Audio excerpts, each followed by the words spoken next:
और सिर्फ रांची की बात करें तो रांची को 400-450 यूनिट चाहिए रोज़, ये ऑफिशियल डेटा है। 15 अगस्त वो दिन था, I think that was the turning point of, और तब 2005 के आसपास हम लोगों ने, कुछ दोस्तों ने उसका नामकरण कर दिया एक लाइफ सेवर्स रांची।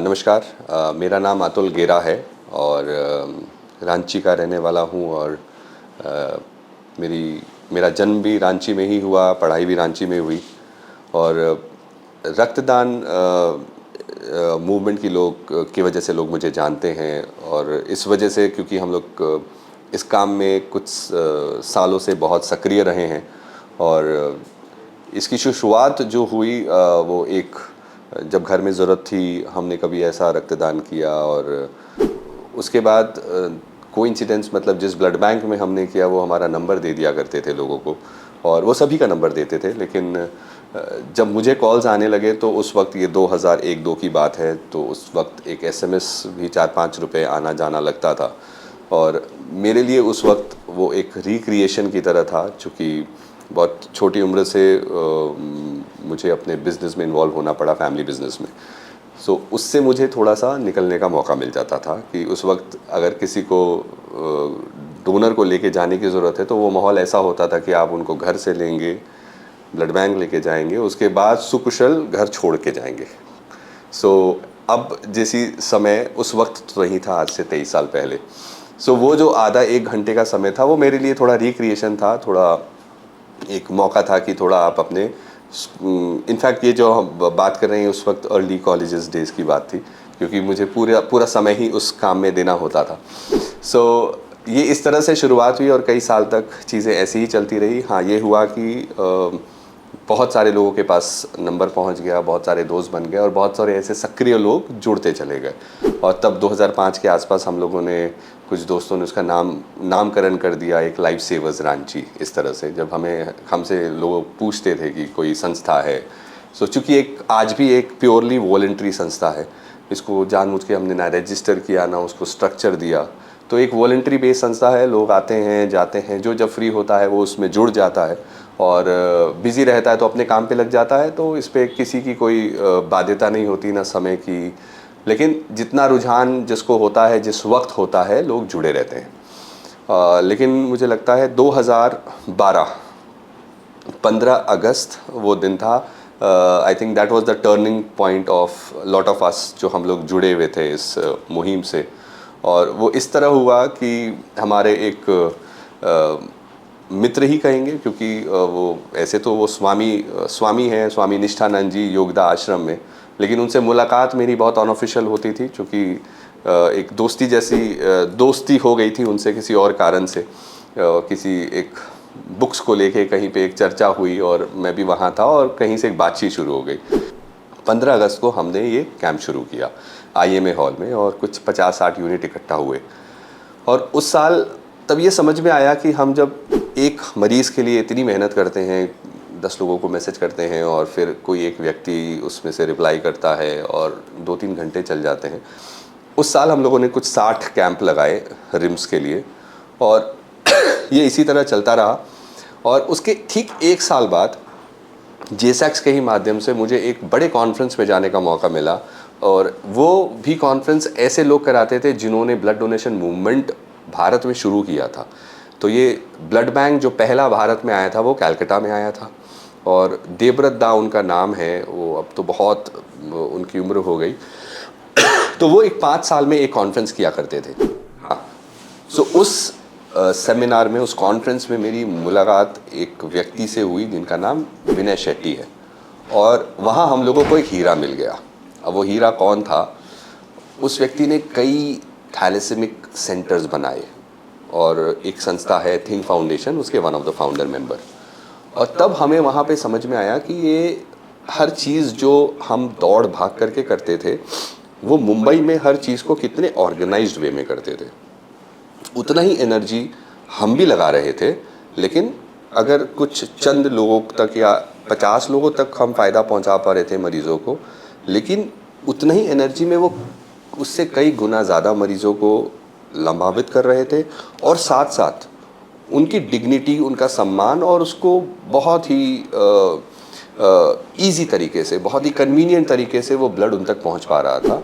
एक बहुत बड़ा तबका जो सबसे इम्पोर्टेंट स्टेक होल्डर है खुद हॉस्पिटल्स, वो इससे बाहर थे, वो ये काम नहीं कर रहे थे। जब हमें ये सब जानकारियाँ मिली तो हम लोगों ने पहला काम ये किया कि जो पॉलिसी है, नेशनल ब्लड पॉलिसी, उसको निकाला, उसको पढ़ना शुरू किया, और बहुत सारी जानकारियाँ आरटीआई के माध्यम से या जो अच्छे लोग थे सिस्टम में, उनसे मुलाकात करके जाननी चाहिए कि नियम क्या है सही। धीरे धीरे हमें ये पता चला उस वक्त कि एक बहुत बड़ा मैल प्रैक्टिस चल रहा था कि किसी के पास अगर डोनर भी नहीं है तो उनसे सिक्योरिटी के नाम पे पैसे ले लिए जाते थे। मतलब जो प्रोसेसिंग चार्ज था वो तो था ही, लेकिन अगर आपके पास कोई डोनर नहीं है तो आपको एक सम अमाउंट कुछ 1000-1500 जमा करना है, और अगर आप डोनर ले आते हैं एक सीमित समय में जो वो देते थे वो समय लिखकर, और कोई नहीं आता था तो उस पैसे को भी फोरफीट कर लिया करते थे। और ये एक बहुत ही नॉर्मल एक प्रचलन था, और रोज़ कम से कम सारे ब्लड बैंक मिला लें तो सैकड़ों लोग ऐसी सिक्योरिटी जमा कर रहे थे। जब ये जानकारियाँ मिली, जो लोग एक्सपर्ट्स और अच्छे लोग हमें इस जर्नी में मिलने लगे, तो हम लोगों ने उनसे भी पूछना शुरू किया कि क्या सही है, ये ऐसा क्यों है। तब समझ में आया ये तो एब्सोल्यूट सेल ऑफ ब्लड है, ये गलत है।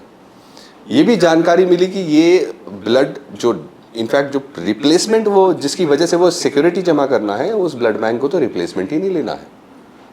लेकिन ये सब कुछ इस तरह था जैसे यही सिस्टम है। जो एक मैल प्रैक्टिस था वही बेस्ट प्रैक्टिस की तरह लोगों को पता था। किसी ने उनके ऊपर कभी किसी ने ये सवाल ही नहीं उठाया था। तो वहाँ सबसे पहला जो हम लोगों ने सवाल उठाया 2013 में, वो था सिक्योरिटी के ऊपर। तो हम लोगों ने चिट्ठियाँ लिखना शुरू की, पूछना शुरू किया, तो कोई जवाब नहीं देना पसंद करते थे, ना विभाग से कोई हमें बात नहीं करना चाहता था इस बारे में। अच्छी बात ये थी कि हम भी थोड़ा ज़िद्दी थे, हम लोगों ने चिट्ठी लिखना बंद नहीं किया, और हम चिट्ठी लिखते चले गए। और फलस्वरूप ये हुआ कि 2-2.5 साल लगा, चीज़ें हिलने लगी।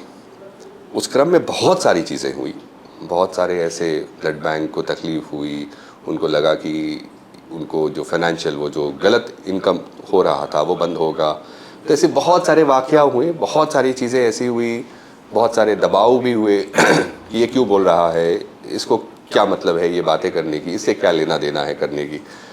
लेकिन खैर हम लोग अड़े रहे, और तब 2015 के आसपास ये सिक्योरिटी पूरी तरह बंद किया गया, और सारे ब्लड बैंक्स को वो करना पड़ा। और सिर्फ रांची की बात करें तो रांची को 400-450 यूनिट चाहिए रोज़, ये ऑफिशियल डेटा है, मोटा मोटी 500 भी हो सकता है। अब हमारे यहाँ कितने अस्पताल हैं? रांची में रजिस्टर्ड ऐसे 500-600 अस्पताल हैं जहाँ पे सारे प्रोसीजर होते हैं। तो हम उनसे वही मांग कर रहे हैं कि 1 यूनिट एक अस्पताल रोज़ दान करा दे। 600 यूनिट आ गए। अगर 600 यूनिट रोज़ आ जाए तो किसी को ब्लड के लिए भटकने की ज़रूरत ही नहीं पड़ेगी। वो 600 यूनिट आप निजी ब्लड बैंक में रख दें, कोई बात नहीं, सरकारी ब्लड बैंक में रख देंगे तो लोगों का और भला हो जाएगा, पैसे नहीं लगेंगे, कोई बात नहीं, हम निजी में रख दें लेकिन लोगों को मिल तो जाए आराम से। ये भी नहीं हो रहा। सो ये बहुत बड़ा स्टेक होल्डर है जो काम करता ही नहीं है। तो काम कौन करते हैं? हम आर्मी के पास जाते हैं, पुलिस के पास जाते हैं, अलग अलग संस्थाओं में हर व्यक्ति काम करना चाहता है, और अपने हिसाब से जो भी कंट्रीब्यूशन है लोग कर रहे हैं। लेकिन एक बड़ा स्टेक होल्डर है अस्पताल, जो उस मरीज से कमाता भी है और जिसका दायित्व है, ये इनका पॉलिसी कहता है, ये भारत सरकार की नेशनल ब्लड पॉलिसी कहती है। और उसके बाद एनएचएम ने भी अपने एसओपी में, अपने ब्लड ट्रांसफ्यूजन एसओपी में इसको डाला है कि the responsibility of organising blood is of the treating hospital, बहुत साफ तरीके से डाला। और ये डायरेक्शन सचिवों के द्वारा निकाला गया, डीसीज द्वारा निकाला गया, सिविल सर्जन द्वारा निकाला गया 2018 के आसपास, कि इस प्रॉब्लम को हम फिक्स कैसे करें। तो ये इसी तरह हो सकता है कि जितने अस्पताल हैं उनकी जो भी नीड है उस अनुरूप वो अपना ब्लड डोनेशन कैंप लगाएं, और या तो निजी व्यवस्था में रखें या गवर्नमेंट में रखें, और जब जैसे ज़रूरत है वहाँ से मंगा के मरीज को दे दें। ये कर लेने से अनसेफ ब्लड सिस्टम में नहीं आएगा, बहुत आसानी से किसी भी मरीज़ को हमारे शहर में ब्लड मिल जाएगा। बड़े शहर में लोग ज़्यादा परेशान होते हैं क्योंकि जो गांव से व्यक्ति रांची आया होता है गुमला से रांची आया होता, वो ज़्यादातर एक किसी नेटवर्क से नहीं जुड़ा होता, वो शहर में किसी को जानता नहीं, वो जाएगा किसके पास। अब उस व्यक्ति को अपने गांव से 6-8 लोगों को लाना है। अब ब्लड देने आएंगे तो कुछ डिफ़र हो जाएंगे, कुछ एलिजिबल नहीं होंगे, कुछ अंडरवेट होंगे, हेमोग्लोबिन कम है, तो ऐसे बहुत सारे कारणों से ऐसा हो सकता है कि जिस व्यक्ति को वो लेके आया वो रक्तदान नहीं कर पाया। तो हर दिन लोग जूझते हैं। तो हमारी यही अपील होगी आज इस वीडियो के माध्यम से कि इसको बहुत आसान बनाया जा सकता है। हम किस तरह इस पूरे पेन को, इस पूरे दर्द को मरीज़ों की ज़िंदगी से निकाल सकते हैं। मरीज़ तो अस्पताल के प्रबंधन के पास है, अब जो उसका परिजन होता है उसकी जो जर्नी होती है वो मुझे लगता है मरीज से भी ज़्यादा तकलीफदायक होती है। तो वो बेचारा ना सो पाता है। आप किसी भी अस्पताल में जाएंगे तो उनके परिजनों की व्यवस्था कुछ नहीं होती रहने की, जबकि वही परिजन है जिसकी वजह से वो मरीज का इलाज हो रहा है, वही पैसे भर रहा है, लेकिन दिन रात जाग के बैठा है वहाँ पे। तो इस परिस्थिति में कम से कम एक छोटा काम कि ब्लड की व्यवस्था, बाकी हर चीज़ जो है वो अस्पतालों में आमतौर पे आप पाएंगे कि वो इन हाउस अरेंजमेंट करते हैं। अगर वो इसके लिए नहीं करना चाहते तो बहुत अच्छी बात है कि वो लोगों को ये भी अलाउ करें कि आप बाहर जाके जेनेरिक मेडिसिन ले आएँ। अगर ऐसा हो पाए तो मरीजों का बिल कम से कम 50% नीचे आ जाएगा। ऐसा भी कर दें वो। अगर ये नहीं करना चाहते हैं तो सरकार ये भी करे कि आप मरीजों को दवा भी ना दे, दवा वो जाके जन औषधि से ले आएँ, तो आपको 80% तो आपको दवा में पैसे बच जाएंगे। तो ऐसे बहुत सारी चीज़ हैं कि अगर आप वो फ्री विल, लेकिन आप वो नहीं करते क्योंकि उसमें आपकी कमाई है। तो अब वो काम जो सबसे डिफ़िकल्ट है मरीज़ के लिए, लेकिन आपके लिए नहीं है, आप बहुत आसानी से उस व्यवस्था को एक कैंप के माध्यम से इकट्ठा करके उस व्यवस्था में डालकर मरीज़ों को उपलब्ध करा सकते हैं।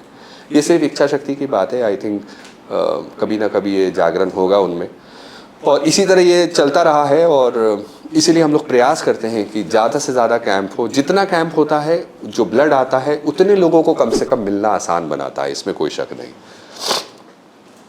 तो इस वीडियो के माध्यम से मुझे यही कहना है लोगों को कि इस पूरी जर्नी में जो हम लोग समझ पाए कि जो सबसे बड़ी जो सेवा है वो इस तरह ही आप कर सकते हैं कि हम जो एलिजिबल हैं, जो मेंटली फिज़िकली फ़िट लोग हैं, क्योंकि ये आपकी सेहत भी बनाता है, आपकी प्रतिरोधक क्षमता को बेहतर करता है।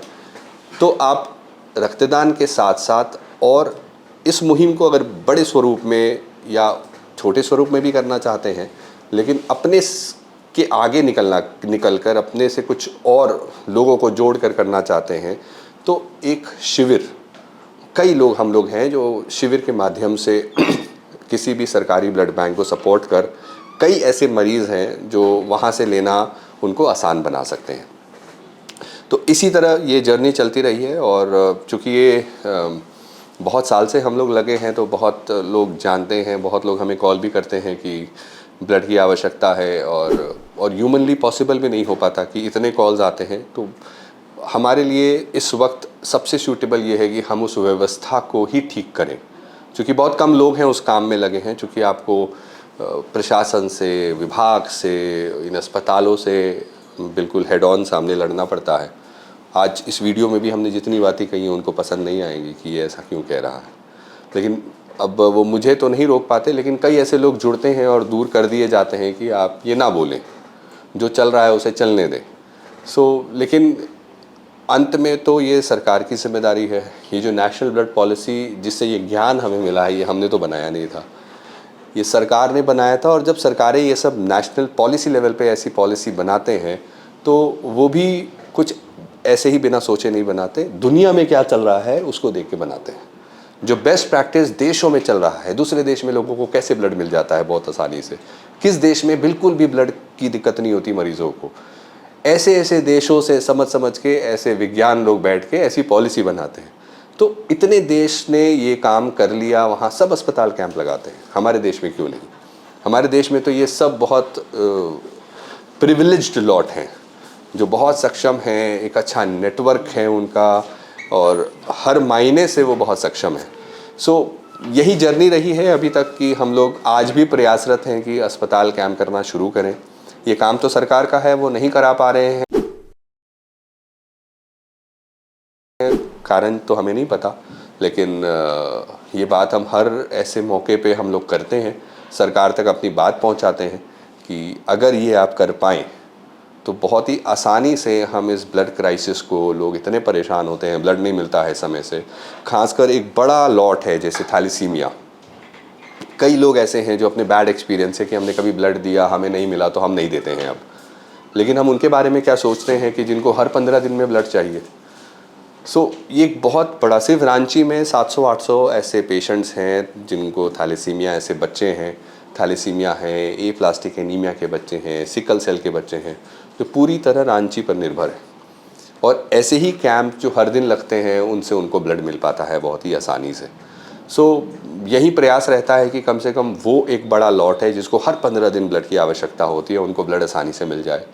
और इसके साथ साथ जुड़े हर एक छोटी से छोटी चीज़, जैसे आज आप न्यूज़पेपर में पाएंगे कि ब्लड वेस्टेज पे भी कुछ एक आर्टिकल है, कंपोनेंट सेपरेशन होना चाहिए ब्लड बैंक में, हमारे 2400 जिला में होना चाहिए। कितने साल से ये बातें हो रही हैं, शिलान्यास हो जाता है लेकिन फिर कुछ होता ही नहीं है। तो बड़े मुश्किल से रांची तो आ गया, रांची सदर में अब वो सारी फैसिलिटीज़ आ गई, लेकिन हर ज़िले में वो होना चाहिए। अब एक ज़िला है जहाँ पे अगर किसी को डेंगू हो जाए, गुमला, तो वो डेंगू का इलाज सिर्फ इसलिए नहीं करा पाएगा क्योंकि वहाँ प्लेटलेट्स नहीं है, वहाँ ब्लड बैंक में सिर्फ होल ब्लड है, उसके लिए उसे रांची आना पड़ेगा। तो हम किस तरह लोगों को मजबूर कर रहे हैं कि आप आउट ऑफ पॉकेट मनी, जिसको आयुष्मान भारत के माध्यम से लोग बचाना चाहते हैं, सरकार लोगों का क्वालिटी ऑफ लाइफ को इम्प्रूव करना चाहते हैं, लेकिन वो तो संभव ही नहीं है क्योंकि आप वो फैसिलिटी क्रिएट ही नहीं कर रहे हैं। तो दूसरे शहरों में भी, देश छोड़ दें, दूसरे शहरों में भी अब होल ब्लड कम से कम इस्तेमाल होता है, कंपोनेंट ही इस्तेमाल होते हैं। जिस कंपोनेंट की आवश्यकता है, पीआरबीसी की आवश्यकता है, उसको प्लाज्मा देना है तो प्लाज्मा दीजिए, प्लेटलेट देना है तो प्लेटलेट दीजिए। लेकिन आप होल ब्लड की ज़रूरत नहीं होती है, वो किसी कंपोनेंट की ही ज़रूरत होगी मरीज़ को। तो जिस कंपोनेंट की ज़रूरत है उसको वो दें, जिसको हम रैशनल यूज़ ऑफ ब्लड कहते हैं। वो भी नहीं होता 21 जिलों में। तो ये प्रक्रिया भी चल रही है और इतने स्लो तरीके से चल रही है, धीमी तरीके से, पता नहीं कब वहाँ पे बदलाव होगा। तो ऐसी जितनी रक्तदान से जुड़ी बातें हैं, हम लोग कोशिश करते हैं कि सरकारों का अटेंशन उस तक पहुंचाएं कि वहाँ पे कंपोनेंट नहीं है। ऐसे अलग अलग ज़िलों में आप पाएंगे कि वो बन गया बिल्डिंग, हैंडओवर नहीं हुआ 2 साल से, बिल्डिंग बन गया, हैंडओवर हो गया, मशीन प्रोक्योर नहीं हो रहा है 1 साल से। तो छोटी छोटी चीज़ें ऐसी कि वो फैसिलिटी नहीं होने के कारण समझ नहीं आता कि एक जो स्वास्थ्य है जो और शिक्षा, मतलब ये 2 चीज़ें हैं जो एकदम हर व्यक्ति को कम से कम सरकारों के बारे या हर दिनचर्या से वो जोड़ती है उसे। लेकिन शायद जो काम करने के लिए जो लोग बैठे होते हैं वो शायद कुछ और कर रहे होते हैं, या ऐसे लोग नहीं हैं जो सेंसिटिव हैं, जो वो फील नहीं कर पाते हैं कि जो ग्राउंड पे जो पेन है, जो काम नहीं हो रहे हैं। हमारी कोशिश यही होती है कि जिस चीज़ के बारे हमें जानकारी है वो हम किसी भी माध्यम से, आज IDTV के माध्यम से या अपने ट्विटर हैंडल के माध्यम से, हम इस बात को जो गवर्नमेंट है या प्रशासन है उन तक पहुंचा पाएँ। यही ये जर्नी रही है और हम लोग कोशिश करते हैं कि अगर हम लोग जो थोड़ा जागरूक हो पाए हैं किसी एक विषय में, दूसरों को भी जागरूक करने की कोशिश करते हैं, एम्पावर करने की कोशिश करते हैं। और मुझे लगता है ऐसा करने से बहुत बड़ा जो समूह, पहले से तो हमारा ग्रुप या जो लोग भी आज साथ जुड़े हैं इतने सालों में, उसकी संख्या में बहुत बढ़ोतरी हुई है। बहुत सारे लोग हैं जो इन चीज़ों को समझते हैं। जब हम ये बातें कहते हैं तो वो रिलेट कर पाते हैं क्योंकि उन्होंने कई बार सुना और वो भी आगे उन बातों को अलग अलग जगहों पे इस बात को बढ़ाते हैं कि ये सब चीज़ें ज़रूरी है और ये सब चीज़ें होनी चाहिए। ब्लड कंपोनेंट्स हर ज़िला में होना चाहिए। आप कैसे इस चीज़ को और कन्वीनियंट कर सकते हैं, जैसे बहुत छोटी सी चीज़ है ब्लड डोनर काउच। बहुत सारे संस्था कई ज़िलों में आज कैंप नहीं कर पाते हैं क्योंकि वो बेड को टेंट हाउस से लेना पड़ता है और उसकी कोई व्यवस्था नहीं है, उसके लिए पैसे लग जाते हैं। अब वो पैसा एक संस्था क्यों दे, या कोई संस्था ऐसी भी हो सकती है कि कोई स्वयं ही वो संस्था चला रहा है और वो पैसे कहाँ से लाए। तो ब्लड बैंक ने भी अपने अंदर कोई व्यवस्था नहीं रखा, तो उसके लिए बहुत सरल जो पोर्टेबल काउचेज़ हैं, रिक्लाइनर्स हैं, वो व्यवस्था की जा सकती है। तो इस तरह बहुत सारी ऐसी बातें हैं किस तरह हम ब्लड डोनेशन मूवमेंट को, ब्लड डोनेशन को और बढ़ा सकते हैं। और मुझे लगता है कि आज के तारीख में अगर कोई उपलब्धि की बात करेंगे हम, तो सिर्फ एक ही उपलब्धि काउंट होनी चाहिए कि आपने या प्रशासन ने या सरकार ने वॉलंटरी ब्लड डोनेशन कितना बढ़ाया। उसको बढ़ाने के लिए बहुत सारी चीज़ें करनी पड़ेंगी। आपको डोनर रिटेंशन ठीक करना पड़ेगा, ब्लड बैंक को मजबूत करना पड़ेगा, उनका व्यवहार अच्छा करना पड़ेगा।